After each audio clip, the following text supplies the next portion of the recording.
And I welcome you today to CSC Talk Radio. It is my honor, my privilege, and my pleasure to be here with you today, only in America. You know the name of that song. You know that song, the lyrics to the song. It was by Brooks and Dunn.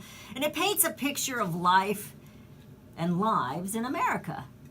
We have lost our way in America, and it's amazingly crazy to understand how anybody could not see what we have in this land, that it's unique to any other.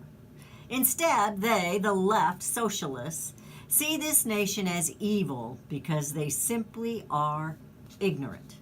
It's easy to be discouraged when we see clip after clip of unhappy people selfishly destroying businesses and calling it protest, perhaps protest, but truly criminal, as they ruin the homes and businesses of other Americans, all to complain about their lack of happiness and crazy right.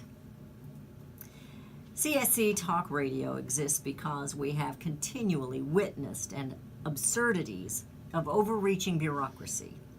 But yet, that's not what the protests on the left complain about. They haven't a clue where their bread and butter comes from, nor do they understand good, old American hardworking folks. They believe us to be deplorables. They believe in being dependent on government. They believe government can fix things, but government actually is the problem.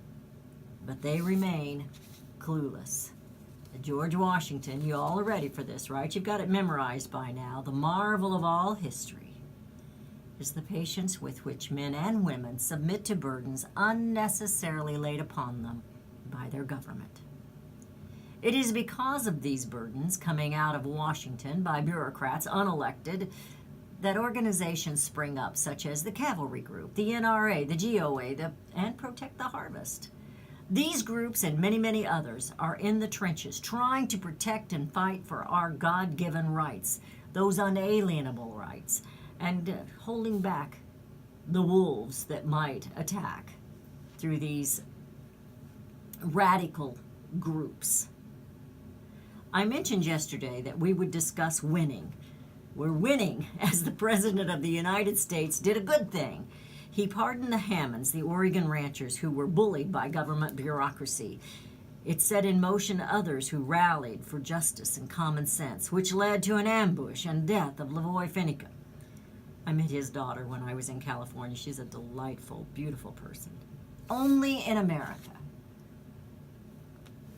Alexis de Tocqueville said, "The greatness of America lies not in being more enlightened than any other nation, but rather in her ability to repair her faults." And we do have a lot of repairing to do. I'm encouraged by our current administration. Although I may not agree with all they do, I see the president as a people's president and not just another politician. Only in America.